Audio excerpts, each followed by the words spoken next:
Chers amis, bonjour. On va encore regarder rapidement par rapport au menu Faire système, comment ça peut se paramétrer. Parce que là, on a fait à peu près le tour de tout ce qui a à voir au niveau des boutons. Mais par exemple, quand on veut générer un acier, où est-ce qu'il trouve la liste des aciers? Où est-ce qu'il sait que le HA6 c'est un mandrin de 70, etc. Donc, si vous voulez changer les données par rapport aux aciers, c'est intéressant de savoir où ça se fait. Et si par exemple vous voulez rajouter un acier, c'est aussi intéressant de savoir comment on peut faire. Donc, tout ce qui est paramétrage d'acier est dans un fichier externe. Donc, un fichier que vous pouvez ouvrir avec un notepad quelconque, modifié, enregistré, et si la structure du fichier n'a pas été altérée, et vous retrouvez les modifications dans le logiciel. Donc où est-ce que ça se fait? Donc vous allez sur l'explorateur, vous allez à l'endroit où vous avez installé le Faire système, donc quelque part sur le disque où vous avez mis les différents répertoires, bloc gabarit, compile, etc. Et vous allez dans bloc gabarit. Dans bloc gabarit, vous trouvez un fichier qui s'appelle listversystem.cfg. Donc si les .cfg chez vous, ça s'ouvre pas avec Notepad, vous cliquez à droite et vous faites ouvrir avec, et vous lui dites que vous voulez l'ouvrir avec Notepad, ou avec Notepad+, enfin, ce que vous avez, ce que vous préférez, comme éditeur simple de texte. Donc moi, c'est par défaut, et il me l'ouvre avec Notepad. Donc je double-clique dessus, et on a un simple fichier texte qui est présenté comme une liste DXF, hein. Donc là, j'ai pas réinventé l'eau chaude. Donc c'est quelque chose de classique pour ceux qui connaissent un peu AutoCAD et qui sont allés fouiller comment sont codés les différents éléments d'AutoCAD. Donc je me suis fait une liste DXF à ma sauce que j'ai enregistrée dans un fichier qui s'appelle listversystem.cfg. Donc bien sûr, si vous avez peur de faire une bêtise, le fichier original, vous pouvez l'enregistrer quelque part ailleurs ou l'enregistrer sous un autre nom avant de procéder à des modifications. Donc ça se présente comment? Donc vous avez un premier paquet qui paramètre les aciers. Donc c'est la liste d'aciers, HA6, HA8, 12, etc. Donc c'est cette liste-là qu'on retrouve quand on fait, par exemple, je veux générer une barre droite. Donc cette liste-là, c'est cette liste-là. Donc ça veut dire que si vous enlevez une ligne là-dedans, bah, elle n'apparaîtra plus ici. Et pareil, si vous rajoutez une ligne, bah, il y aura une ligne de plus dans le faire système. Donc ça veut dire quoi? Donc pour savoir dans quel paquet on a le 0.acier, ça veut dire que la ligne concerne un acier. 0.var, ça veut dire que la ligne concerne une variable générale utilisée par le logiciel. Donc on y reviendra tout à l'heure. Donc 0.acier, ça veut dire que toute cette ligne-là, c'est relatif à la définition d'un acier. Donc le code 2, c'est le nom, HA6, HA8, HA12, HA25, etc.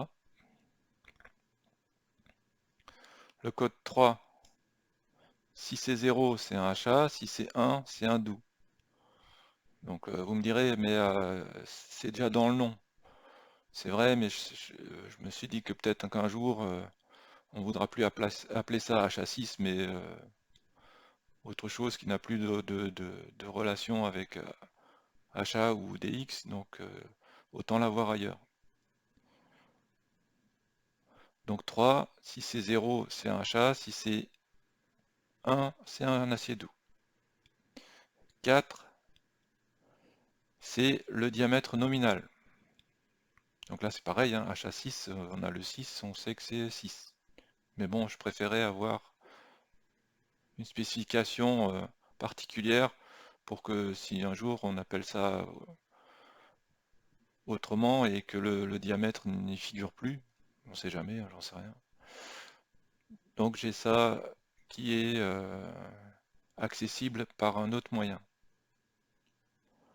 5, c'est le diamètre réel. Donc là c'est donc le HA25 qui fait 30 mm en réel à cause des cannelures et des crans.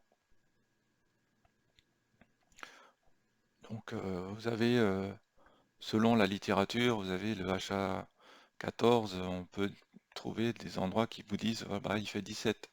Donc si vous utilisez plutôt la valeur de 17 au lieu de 16, bah, vous mettez ici un 17 et puis le logiciel il tournera avec le HA14 qui sera dessiné avec 17 mm d'épée. Le 6, c'est le mandrin. C'est le mandrin c'est le mandrin de cadre. Donc quand vous faites un cadre, une épingle, ce genre de choses, ben c'est le mandrin qui va utiliser. Alors le 6 peut ne pas exister. Par exemple ici, pour l'HA32, on ne peut pas faire de cadre en HA32, donc le paramètre 6 n'existe carrément pas. Et quand vous faites un cadre, comme le HA32 n'a pas de mandrin de cadre, ben le 32 ne figure pas dans cette liste, ni le 40, puisque ni l'un ni l'autre n'ont de paramètres de repère 6, de valeur 6. 7, c'est le mandrin d'ancrage. Donc quand vous faites un acier de structure, quand vous faites un acier de structure, c'est cette valeur-là qui est représentée par le 7.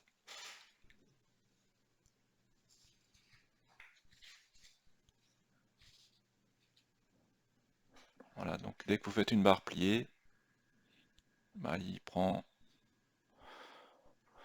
ces valeurs-là. Alors c'est encore des valeurs qui correspondent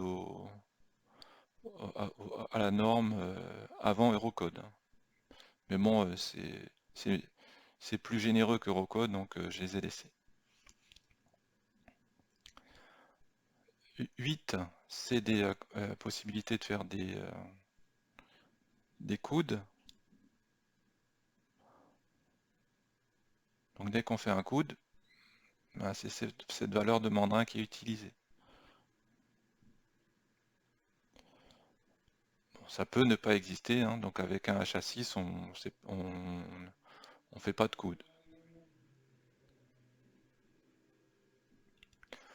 Ah, valeur 9. Le 9, c'est la couleur par défaut de l'acier. Par exemple, quand je dessine un HA25, qui est là, par défaut, sa couleur, ce sera 80. Donc si je dessine un HA25,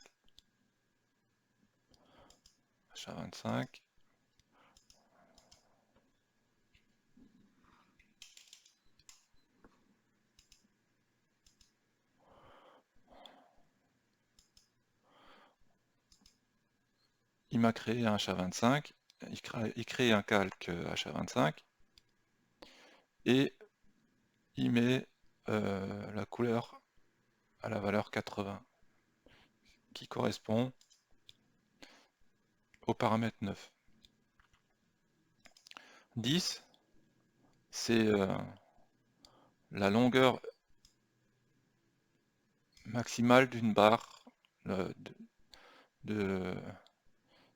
dans notre cas de HA25, c'est 12 mètres. Donc là, c'est en millimètres. Donc ici, toutes les indications sont en millimètres. Donc, ça veut dire que le logiciel il considère que s'il rencontre une barre de HA25 qui fait 13 mètres, dans la nomenclature, d'office, il rajoute une longueur de recouvrement. Alors que pour le HA32, il considère qu'il peut aller jusqu'à 14 mètres parce que ça existe. Mais bon, si votre ferrailleur il vous dit moi du HA25 j'en ai un 14 mètres, vous pouvez changer ici le 12 en 14. Par contre, il vous dit que le HA32 il en a que en 12 mètres, il faudra changer le 14 en 12.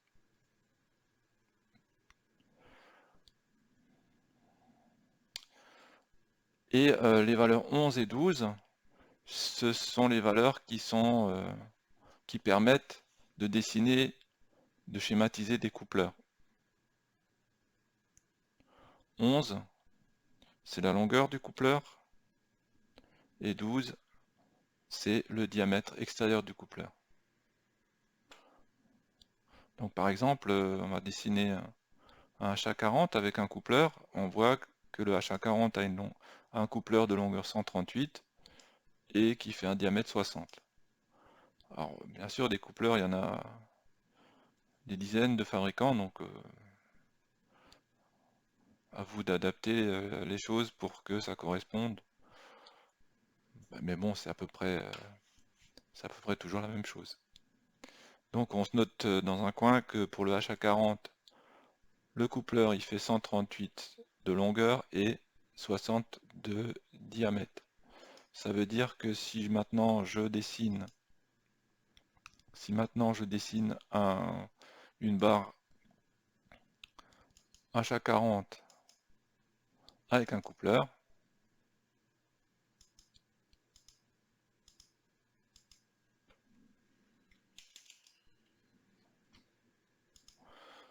il m'a dessiné un petit rectangle, et ce petit rectangle il fait 138 de longueur et 60 de diamètre. Et l'acier il va l'enfoncer, si on veut, jusqu'au milieu. Donc c'est un peu l'idée. Voilà, donc c'est les différents éléments qui permettent de définir un acier.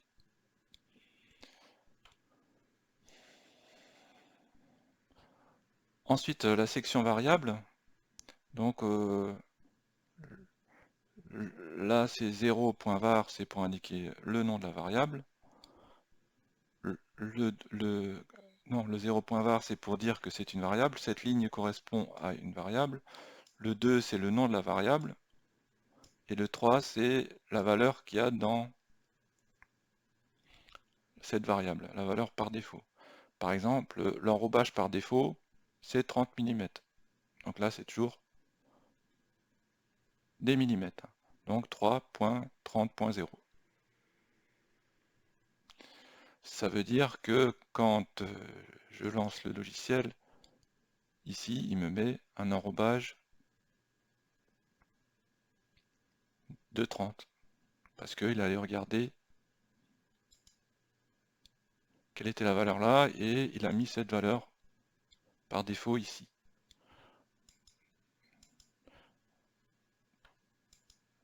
Donc quand vous avez un enrobage qui est toujours à 40 ou toujours à 50 sur un projet, ben, plutôt que de le changer à chaque fois, ben, au début du projet, pour chaque fichier, vous le changez dans le fichier qui est là, et vous mettez ici 40, 50, ce qui convient à votre projet. Ensuite, la deuxième variable, liste échelle vers système, donc c'est la liste des échelles qui sont disponibles. Donc 3, c'est que ça pourra indiquer quelle est la liste. Ah, donc il n'y a pas de point quand il y a plusieurs valeurs. Enfin, quand il n'y a qu'une seule valeur, bah, il y a un point pour faire une paire pointée. Donc par exemple ici, vous avez la liste des échelles 1, 2, 5, 8, 10, etc. jusqu'à à la fin, jusqu'à 1000. Ça veut dire que quand on fait une cotation, dans la liste, bah, on retrouve un unième, un deuxième, un cinquième, un huitième. Donc si vous avez besoin d'une échelle supplémentaire, bah, vous pouvez rajouter cette échelle supplémentaire là-dedans. Par contre, il faut que ça reste, un nombre non décimal, hein. Ça doit être du 175e, vous rajoutez 175 ici. Mais 175,5, non. Voilà. Donc 1, 2, 5, 8, jusqu'à 1 millième, avec tout ce qu'on peut trouver d'intermédiaire et d'intéressant pour dessiner. Bien sûr, en ferraillage, on est plutôt dans ces échelles-là. 5e, 8e, 10e, 15e, 20e, 25e, 33e. Au-delà pour des vues en plan de tablier, mais ça devient vite illisible, plus on va vers des échelles du 200e ou du millième, quoi.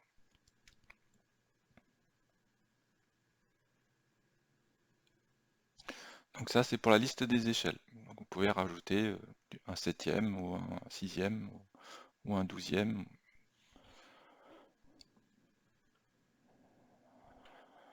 Et il adaptera la taille des hauteurs de texte pour qu'ils correspondent à l'échelle que vous avez choisie. Ensuite, vous avez la default Fair System, c'est-à-dire que quand je lance le logiciel pour la première fois, quelle est dans cette liste mon échelle favorite? Donc moi j'ai mis mon échelle favorite, c'est le 25e. Donc il va regarder dans cette liste et il va pointer par défaut sur cette échelle-là. Voilà, quand on fait une cotation, bah, par défaut, la liste déroulante est sur un 25e. Après on peut changer, mais premier coup c'est un 25e. Pareil, quand on fait un repère, c'est un 25e. Bon, il n'y a rien à mettre, mais là non, c'est pareil. Donc pour ces trois-là, c'est par défaut le 25e.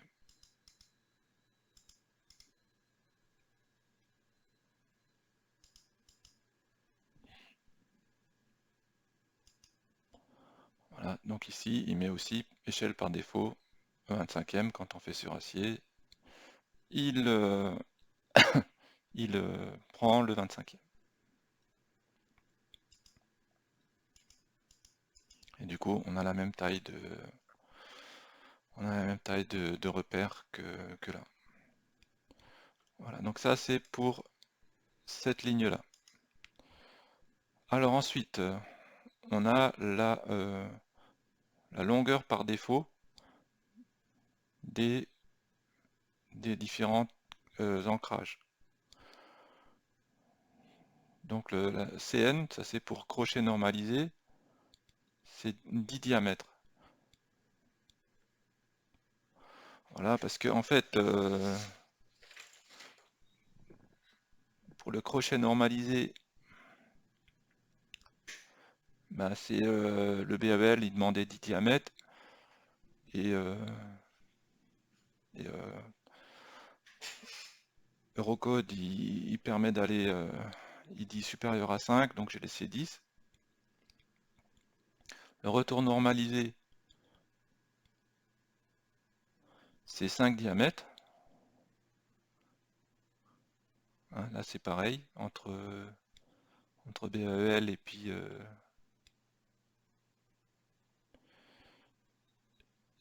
Eurocode. Et l'équerre normalisé, j'ai mis 10 diamètres.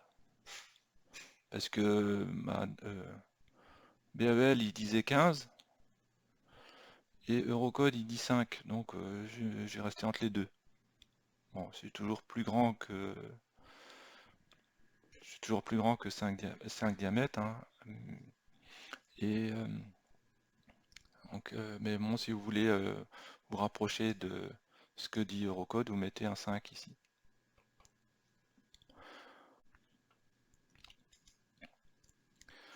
Donc cette ligne-là, la variable qui s'appelle AngleFirstSystem 3, c'est une liste où il y a 40 et 50.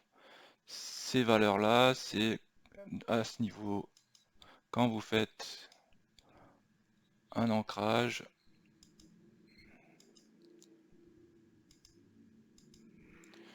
et vous avez la possibilité de changer la valeur normalisée et mettre autre chose que diffie dans le cas d'un retour à 90 degrés, mettre 40 phi. Donc c'est 40 et 50, c'est ces deux valeurs-là, 40, 50. Donc vous pouvez les changer en autre chose si vous considérez que c'est pas des valeurs que vous utilisez beaucoup. Donc par exemple, si je fais 40 phi pour un HA10, je saisis ce point, je dis que c'est par là, ok. Et donc là, cette longueur-là, il m'a mis 40 phi, donc 40 fois 10, 400.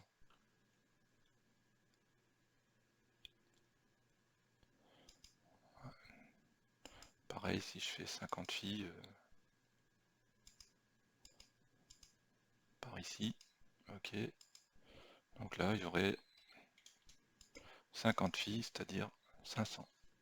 Bien sûr, là, je suis dans un fichier qui est en millimètres.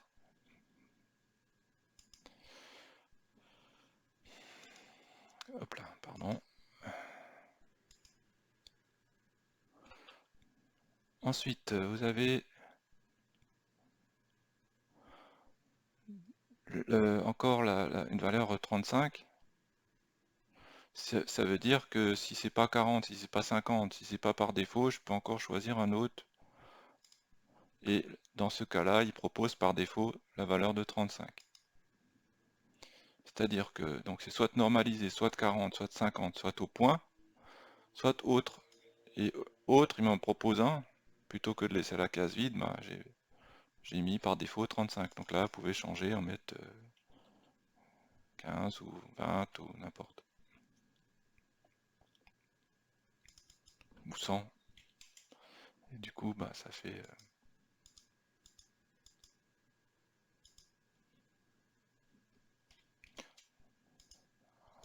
voilà, 100 fois 10, ça fait 1000.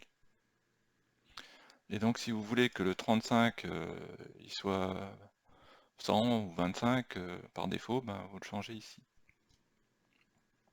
Et enfin, les deux dernières variables. Donc l'avant-dernière, ça spécifie la couleur de la cotation qui est liée au logiciel de ferraillage. Donc par défaut, c'est la couleur 7.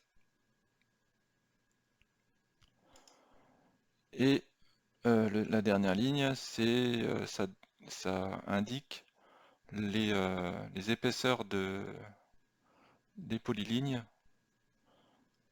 qui sont utilisées pour dessiner les aciers. Donc par défaut, toutes les polylignes, tous les calques, HA10, 12, HA14, enfin tout ce qui est créé par le logiciel aura une épaisseur de ligne de 18. Par exemple ici, vous avez HA10, épaisseur 18. HA25, épaisseur 18, HA40, épaisseur 18. Donc cette épaisseur 18, ça correspond à celle-là. Donc si vous aimiez mieux travailler avec une épaisseur différente, ben, vous pouvez changer à ce niveau-là. Sachant que bien sûr l'épaisseur qui représente la polyline, c'est l'épaisseur réelle de l'acier. Hein, puisque c'est une polyligne à laquelle on peut affecter une largeur. Donc là, la largeur, c'est 12. Et cette largeur, elle correspond H10 à une largeur, à une épaisseur réelle de 12. Voilà. Donc maintenant, par exemple, on veut rajouter un acier supplémentaire. On veut rajouter un HA18 parce que bon, ça manque au niveau de la liste. Vous travaillez pour l'Allemagne ou pour le Japon, je sais pas. Et là-bas, ils ont des HA18. Donc, comment rajouter un HA18 dans ma liste d'acier? Donc, pour rajouter un HA18, vous allez dans le fichier qui s'appelle listefairsystem.cfg, que vous avez trouvé là où je vous ai indiqué tout à l'heure. Et le plus simple, pour ne pas se tromper, c'est de prendre une ligne qui existe déjà, vous sélectionnez la ligne, vous faites CTRL-C et vous l'insérez, CTRL-V, et vous allez la modifier. Donc c'est un acier, HA18,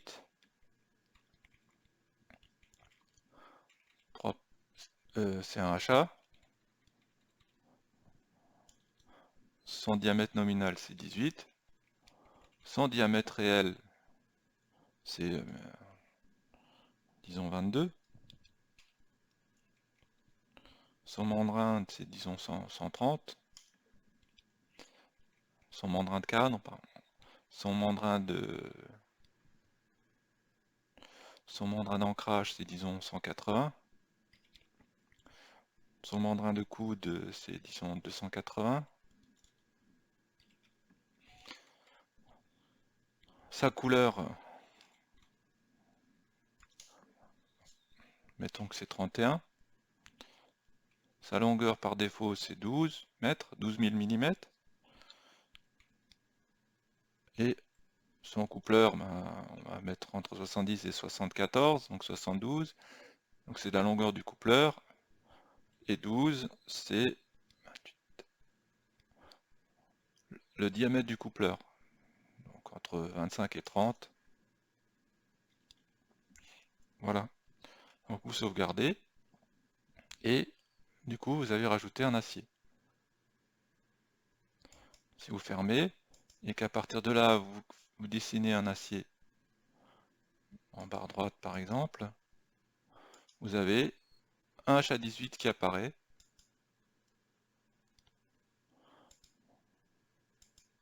On va en dessiner un avec un coupleur, donc on verra s'il a les bonnes caractéristiques.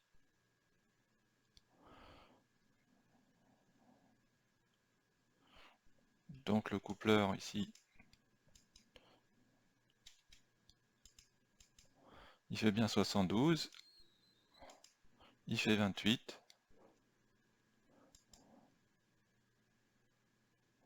Le calque qui a été créé, c'est sur la couleur 31.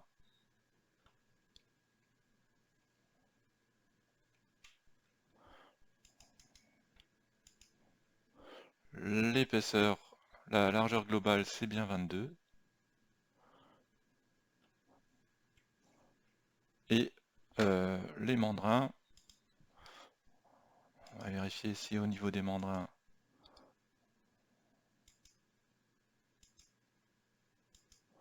c'est bon. Donc on va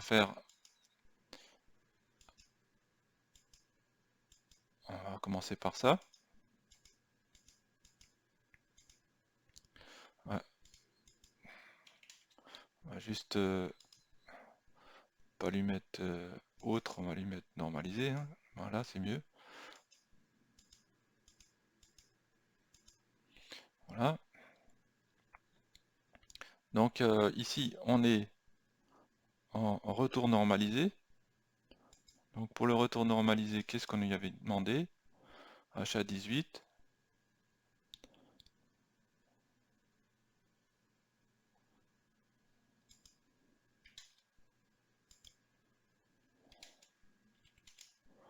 Voilà, donc 130. Donc pareil pour l'équerre et pareil pour le... Enfin là on est dans le cas d'un crochet normalisé, pardon, donc le crochet c'est ça. Pour le retour normalisé c'est pareil et pour l'équerre c'est pareil. Donc quand on veut faire un ancrage,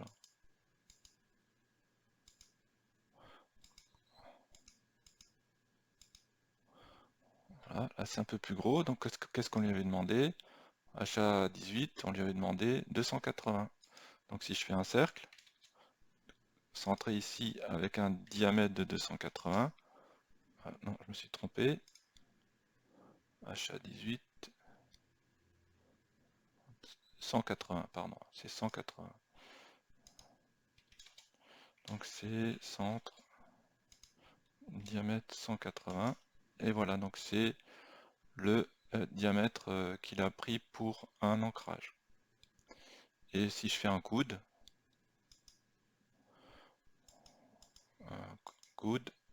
un achat 18,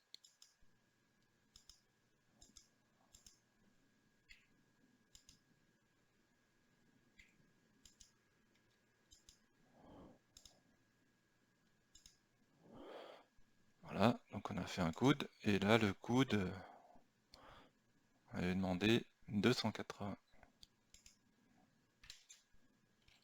Donc je refais un cercle,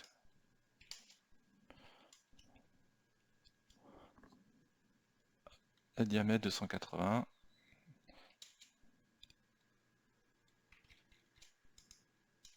et là c'est pareil. Donc là c'est le coude. Vous voyez comment on a pu rajouter un acier supplémentaire. Voilà, merci pour votre attention et à bientôt.